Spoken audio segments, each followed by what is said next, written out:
एक दिन कभी जो खुद को तराशे मेरी नजर से तू जरा. Isn't it lovely how beautiful, how beauty is just a matter of nazariya or perspective? And what better way to put that than our lyricists have?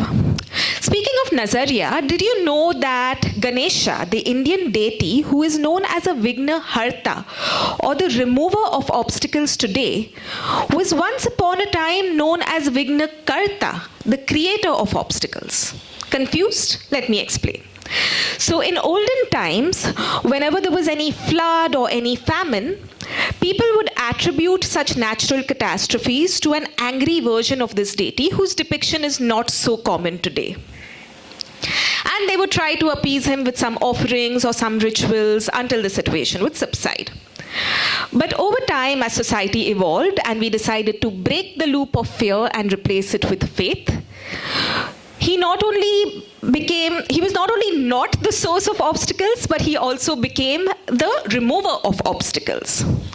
I find this snippet quite interesting because it shows how theology has evolved as survival stopped being a top priority.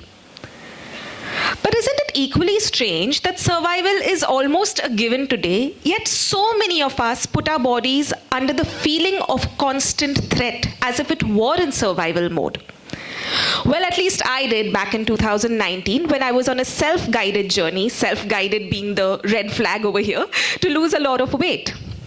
And when I did, I noticed a 180-degree flip in everybody's attitudes, including people who had body shamed me in the past. They were suddenly complimentary and nice.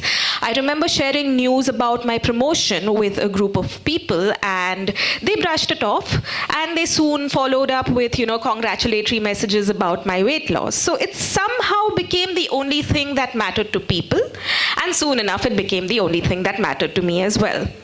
So decimal shifts on the weighing scale would determine my mood for the entire day. Sicknesses that would lead to unintended weight loss were good news. That some people would say that, some well-wishers would say I'm not looking too well, I would take that as a compliment. That I would faint twice in quick succession was fine as long as I stuck to my one fruit for dinner diet. It was only during my sabbatical where all the natural distractions were stripped away from me that this hyper-focus turned into hyper-obsession. So I remember one of the days storming into my GP's clinic saying, how on earth, despite everything I'm doing, have I put on 0.5 kilos or 500 grams? She looks at me up and down and she says, very good, this is just the beginning. You need to put on another 5 kilos. And I'm like, what? How can you say that? I mean, I have worked so hard to get here and this is very scary what you're saying. So she saw my reaction and she understood what was going on and she directed me to the help I needed. And life hasn't been the same since then for good reason. So I've written a children's book recently about this character called John who notices every little detail on his commute to school during the first few days. After a few days, things start becoming blur, the details and everything. Until one fine day, he has a fall, his friends help him up, and he starts noticing those small details again. So the sabbatical was like that fall for me because I had numbed myself to everything around and I was able to reconnect with myself and with the world around me after getting that help. But what I do want to share with you today is 5 lessons that I learned along the way. Number 1, it is often a matter of control. So who over here has everything under their control, right? We all have some or the other issues with relationships, with work, etc. But being the control freaks that we are, we tend to focus on the things that are entirely within our control, weight being the easiest target. So when people say weight management is holistic, they're not being pseudoscientific. In fact, factors that may seem irrelevant are actually relevant. Number 2, what's the biggest critique of body positivity? That it'll make you lead a certain unhealthy lifestyle, that it'll make you lazy, whatever.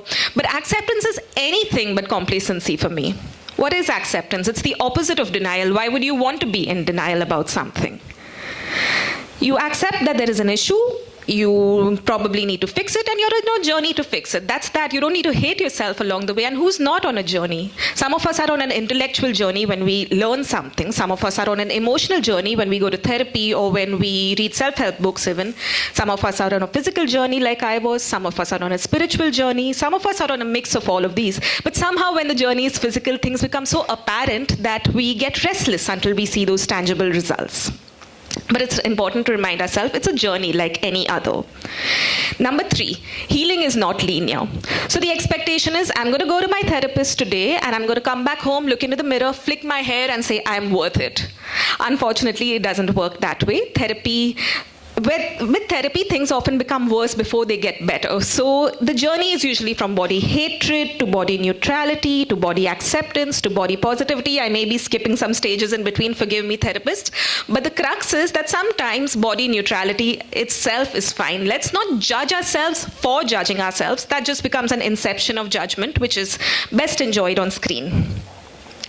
Another thing is our body does a lot more than what we give it credit for. It's not a before and after picture, for God's sake. It carries a beating heart, lungs that don't clock out, legs that got us here despite tripping over a sari, and a brain that rewires itself each time we feel pain. It's important to take stock of the things that our body does for us, and that's how we can change the definition of our bodies and of body positivity as well. Finally, context is more important than commandments. Now, if I ask you today, everybody, what's more healthy, a carrot or a carrot cake? Everyone's going to say carrot because we know how to label things as unhealthy and healthy. Okay, what if I were marooned on an island tomorrow? I would prefer to have the carrot cake so that I have the denser calories to sustain me for a few days until I get help.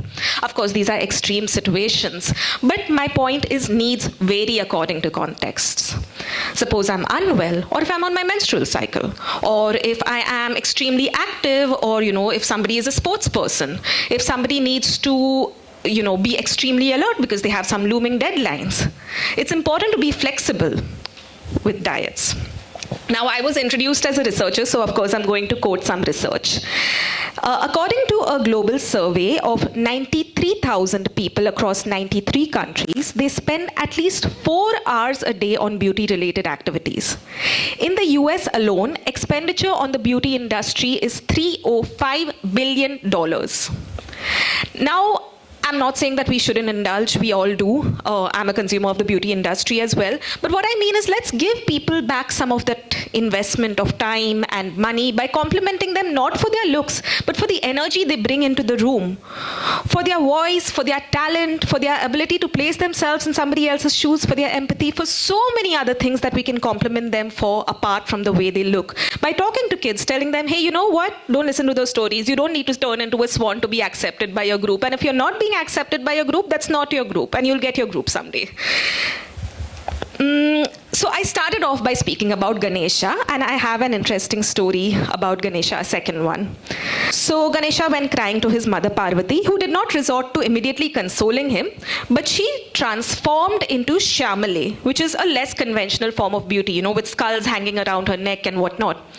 He was immediately able to resonate with his mother, because he was able to see her beauty radiate through aspects that defy conventions. Which brings me to a very important point, that in our insecurities, we feel extremely alone. But it's important to remember that even though our insecurities may be unique to us, we're not alone in feeling a certain way. Who over here doesn't have an insecurity? And when we are vulnerable, we give others permission to be the same.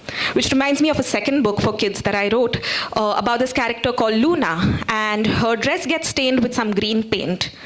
So she colors her entire dress green to cover that stain. The next day, her dress gets stained with some blue paint. She tries it again, but she runs out of blue paint, so she starts crying. But the moment her tear touches that stain, she's able to see the stain vanish and the dress reverting to its original color, demonstrating the power of vulnerability through a metaphor for kids.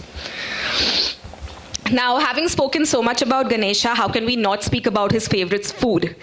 The modak. So modak in Sanskrit, moda means happiness and ak or ka means a piece or slice. So it literally means a slice of happiness. Since when has food become reduced to just calories and nutritional value? When did it lose its emotional value? When did emotional eating become such a terrible thing? And food carries emotions. Our grandmom's recipes, the food that we used to have in the canteen with our friends, all of that matters. Culture, memories, all of that matters. And to celebrate that, there's some modak waiting for you. I'll place it probably in the first row. But before I close, I would like to recite a poem that I have penned. Can somebody help me with the slide? Not to smile, but just to scan. She would examine all the crannies and nooks, the parts that would press against the hooks. She would suck in her stomach and tighten her arms. She lost her smile in lieu of her charm. Until one day, the mirror cracked and she had to decide for herself what she had or she lacked. Based not on fragments that she would inspect, but a wholesome self on which she would reflect. And when she did, she found it all within her as she realized her mind was the mirror. So before I close today, I would like to remind everybody that not everything is what it seems like. And sometimes that is just the beginning of getting to know each other. Thank you.